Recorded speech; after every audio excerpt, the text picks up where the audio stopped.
Hi, and welcome back. This is Penny Sansevieri with Author Marketing Experts and my awesome co-host, Ms. Amy Cornell, also with Author Marketing Experts. Amy, welcome. Thank you. The first show was so fun, but we made a total blunder. I don't know if any of y'all noticed. We promised to keep it short and we went 30 minutes. So I don't know. We're kind of finding our groove with these shows, and the podcast is still unnamed, although hopefully by the time this goes live, it'll have a really cool name. But welcome back. We're so glad that you're here. So what I thought we would talk about today, as the title of the show indicates, is how to go from one reader to 10,000. And it's a challenge for many authors, especially if it's your first book and you're just out there kind of kicking the tires to see what's going to happen and how you can build that readership. Because a lot of folks tend to default to stuff that they hear. So I was talking to an author last week, Amy, as I mentioned to you, and he was saying, yeah, I'm in this writers group. And so a bunch of other authors are kind of sharing what they do to market their book. And this one author said, well, I'm running a bunch of Facebook ads and I'm spending a lot of money, but I'm not really getting anything in return. And the problem with that, and this is kind of the lead in to where we want to take the show today, is that kind of a tactic is not necessarily bad. Amy does a lot of our ads, most of our ads actually, so I'll have her kind of speak to that in a minute. But it's not necessarily bad, but it's not where you need to focus, because your work should not be about finding readers, but about building relationships. And Amy, you see this a lot with folks who come in, because you're kind of the first person that they contact when they're interested in working with us is you. And you see that a lot when you're vetting authors to get on my schedule or to maybe work with them, that they're focused on the wrong things. Right. There's a lot of kind of frantically throwing everything up in the air and hoping something sticks. And unfortunately, that's just not how the market works anymore. It really takes some focused efforts and a few of them that complement each other. And then that dedicated kind of follow-up. You have to keep that train moving, doing one thing or even doing a couple things just once or twice isn't going to work for anyone. That's just the reality. Mm-hmm. It's kind of it can sound scary, but honestly, like just trying something once or trying a couple things a couple times and then saying like, well, it doesn't work. It's like, well, that's not a huge surprise. When you said that one author said he's running Facebook ads and spending a bunch of money, like all my alarms started going off and I immediately want to say, well, wait, have you tried? Yeah. And that's where, like you pointed out, like authors will throw a lot of stuff at the wall and feel like nothing's working. And so they get discouraged and they stop marketing their book, or they, decide to write the second book and forget about the first one. But I'm building readers. I realize that going from 1 to 10,000 readers and saying things like, oh, you've got to build relationships is a tiny bit obscure. Maybe it's a little bit more than a tiny bit obscure. But if you focus on that person-to-person connection and creating that relationship with your reader. So let me give you an example. And this is not a book example necessarily, but this is just something that kind of popped to mind. So Amy and I have been working together for 9 years, and she's amazing. And but I also value her. So I have a relationship with her. I value her opinion, but I also value her opinion outside of publishing. So if she says to me, oh, this is really great, you should try that, I value that. Okay. So you as a retailer, so an example is the Peloton bikes, which we see everywhere. 5 years ago or 6 years ago, I don't know how long you've had your bike now, Amy, but 5 or 6 years ago, you didn't really see them everywhere, like they popped up here and there. Mm-hmm. Peloton only had to sell Amy on her bike. But because Amy got one and she was like, oh my gosh, this is amazing, this is awesome, and here's why, she sold me. So Peloton didn't have to sell me. They just had to sell Amy. Mm-hmm. Does that make sense, Amy? Oh, yeah. I mean, it is that what you want, that word of mouth You know, you have that positive relationship with the consumer Mhm. that leads to 10 more relationships with 10 more consumers that you didn't actually have a hand in other than that initial contact. And Right. those are the best recommendations you can get, better than any ad will ever sell someone. Oh, for sure. Because 95% of books are sold word of mouth. It's crazy. It's crazy. So, and I've actually picked up books that you recommended me, and actually you gifted me the first one in the series, and now I'm blanking. I can't think of the series name right now, but you said, Penny, look, I know this is not normally your genre, but I love this series. You should check out this author. She's really great. And you gifted me her book, and this is a couple of years ago. And I loved it and started reading through the series. And it's not normally something that I would read, but as as somebody that I value and I value their opinion, I'm going to take a chance on that. And of course it helped that she gifted me one. It's kind of like, it's sort of like that entry, like she Mm-hmm. opened the door, right? Yeah. Or the gateway drug is what I Yeah, was trying to look for, exactly. right? And then you get them hooked. So you only have to sell one reader. Now, how can you do that? So let's get a little bit granular now. So the first piece is that you have to network. I know social networking is like, a lot of authors are like, oh, I'm on all these social networking sites and I don't really know what's going on. And I don't feel like I'm getting a lot of love. And I'm going to tell you from personal experience, we really struggled, and we're a marketing company, right? And we still really struggled with where is the bet, well, what to actually, let's just get this even more narrow. What the heck do we do with Facebook, right? So we had a Facebook page, we had a bunch of followers, a professional business page, and we get some love there. But when I started using my personal Facebook page as an outreach to authors directly, and not marketing, just sharing funny stuff or sharing interesting writer stuff, Mm-hmm. or everything really focused on building that one-to-one personal connection with my reader, that page took off. I have some stuff that I share on there that I get in excess of 1,000 shares on a post. It's amazing. But Amy, because you manage our social media, and we really struggled with that, didn't we? Oh yeah. It's tough because it's finding that sweet spot when you are Mhm. trying to sell something, but you're also trying to build a more personal connection, you Right. know, and riding that line between what's personal and what's still pushing your brand forward and figuring out what really resonates with people. Right, exactly. So when it comes to social media, one of the things I suggest that you do as an author, so I'm going to back up a little bit and talk about how to bring in more readers, but let's focus, since we're on the conversation of social media, let's focus there. Find the social media platform that you feel your readers best resonate with. So if you're on every single social media site, I really recommend figuring out or focusing on one, especially if you're just kind of a one-person show and you're trying to do all this on your own, and maybe you have a day job or whatever. So with social media, it's not about being everywhere. It's just about being everywhere that matters, right? Yes. So focus on one site, and then when you know what site you're going to focus on, find 4 at the most 5 tracks of things that you want to share. So the one track obviously is going to be book stuff. So whenever you do, like if you have a book discount or you launched a book, so that falls into the book track.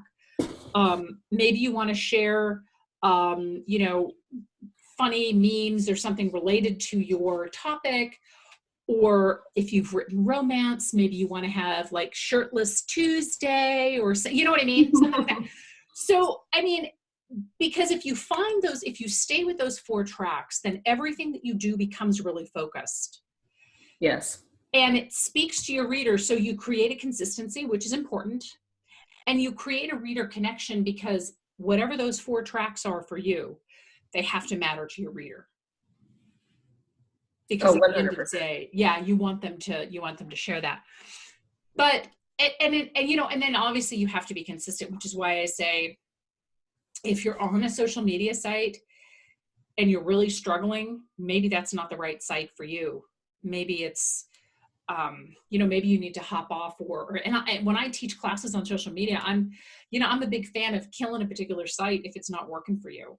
I mean, Amy, we've seen that too with some authors who come to us to do Oh, social yeah. media, that they Yep. really struggle with message. Yeah, when we do the SEO and website evaluations, and nothing pains me more because obviously these authors are asking for our advice because they're getting a little overwhelmed with trying to do everything.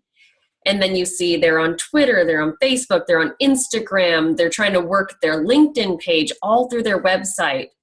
And more often than not, like you said, we go back to them and say, it looks like you're most comfortable here.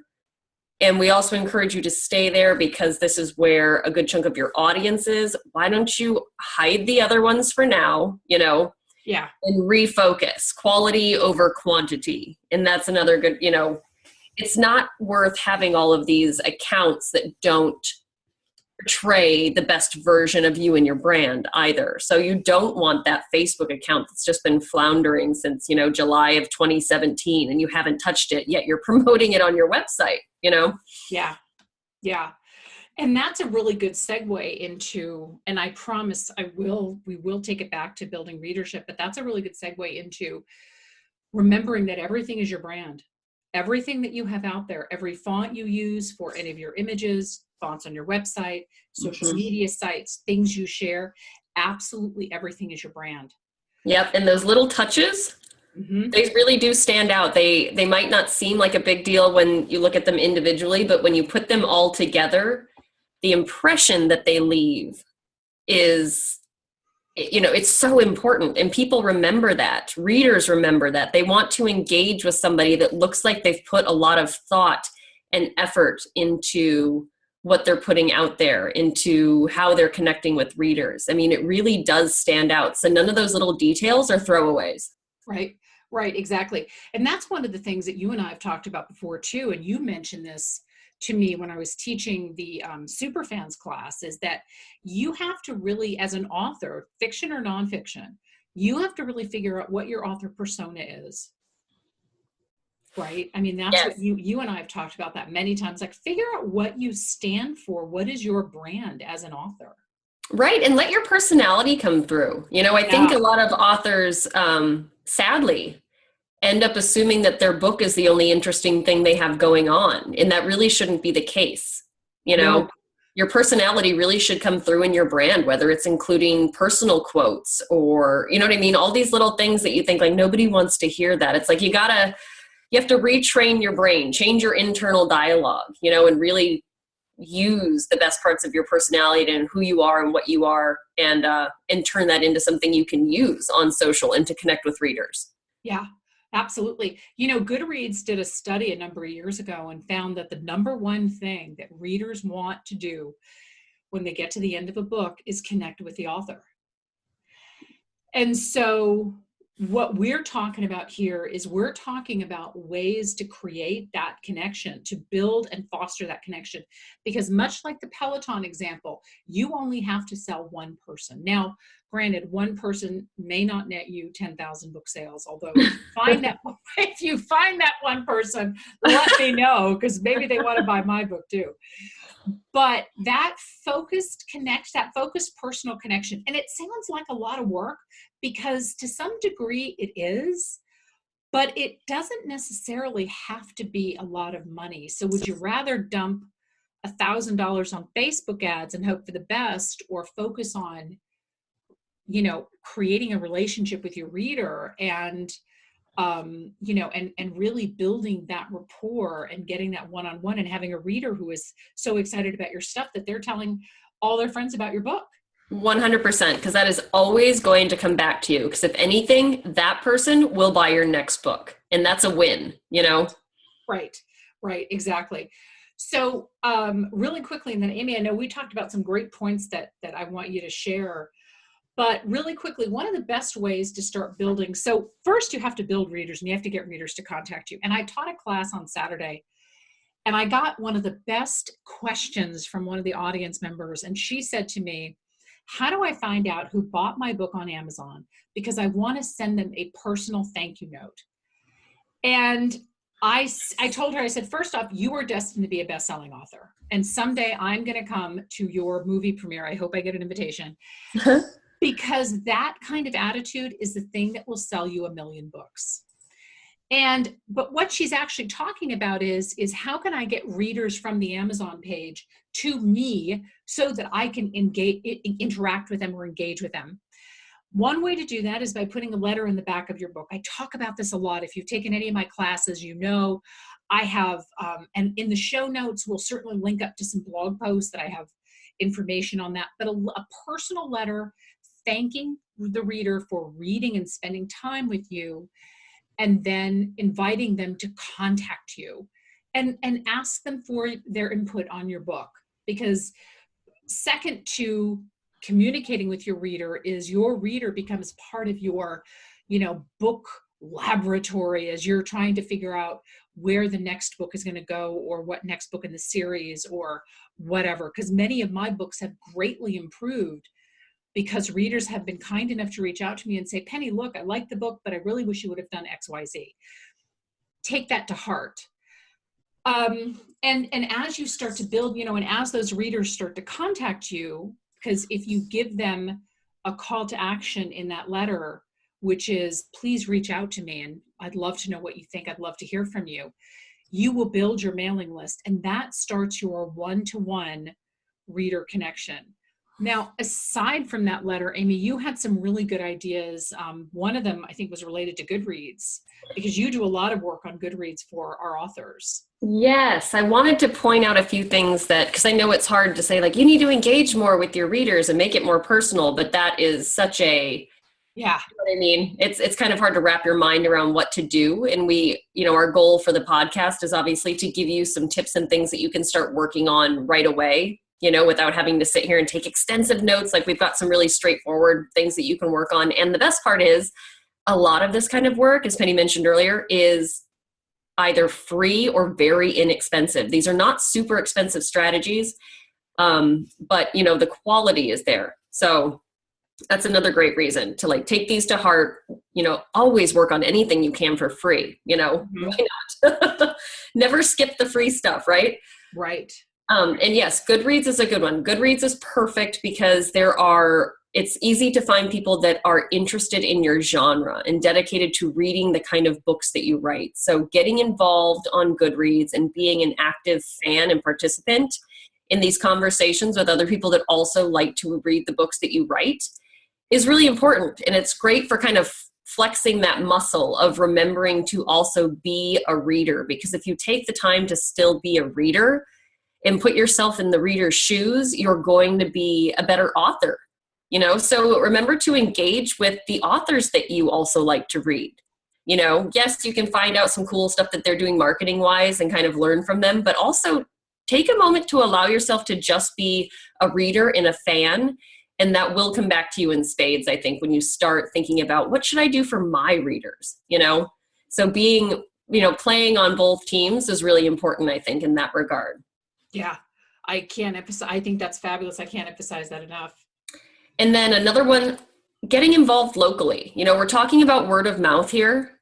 Locally should not be ignored. Libraries, there are local book groups.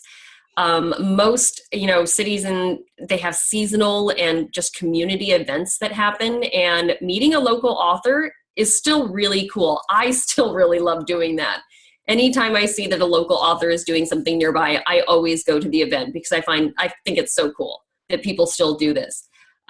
So get in touch with, start doing things locally, start small, even if you've never done an event before. Again, talk to your library. You can maybe get involved in something with a few other authors, but making that face-to-face connection with readers is huge. So, the handful of people that may show up to your library event, that is great access to a lot of other individuals and a good word of mouth, and again, free. Yeah. I think and we kind of touched on this, being memorable and unique. We talked about this earlier, those little touches that may not seem like a big deal when you pull them apart, but all together, they kind of are really great at representing your personality and who you are. And doing that with your bonus content, with your website content. Don't be boring with your website content. We work with some fabulous authors, Penny, that we get to, have great conversations with. And then we go to their website and sometimes it's like, this website's not nearly as cool as this author is. You know what I mean? It's like, we get kind of stuck on this idea that like we have to be super professional and this is what a professional website looks like, and it loses the personality. Yeah. I think a lot of authors don't have enough fun with that, with the personality aspect of what we do. It's a creative, you're doing something insanely creative. Like I say, take advantage of that, when it comes to emphasizing what your brand is and what you're about. Don't get stuck in this little box of this is what I have to put on my website, with these kind of templated welcome sections and things like that. Have fun with it. Having fun is free too. Well, and one thing I just want to kind of interject here, one thing that I really love doing, and I was very surprised about the response, ask a question of your readers or your followers. And maybe it's a question that you already know the answer to, right? So, what is, like, I could ask something around book marketing or anything related to a topic that I teach on consistently, but ask your followers a question. And it's amazing when you invite people into your world that way and you ask them a question, regardless of whether or not it's something that you actually need to know or something that you just want to kind of get their feedback on. You will be amazed at the response you get. When I started doing that on my Facebook page, and sometimes my questions are funny, like sometimes they're, just kind of Friday sort of fun kind of questions. And other times they're really serious. Like, I really want to know what, A or B, what's your opinion on these two things?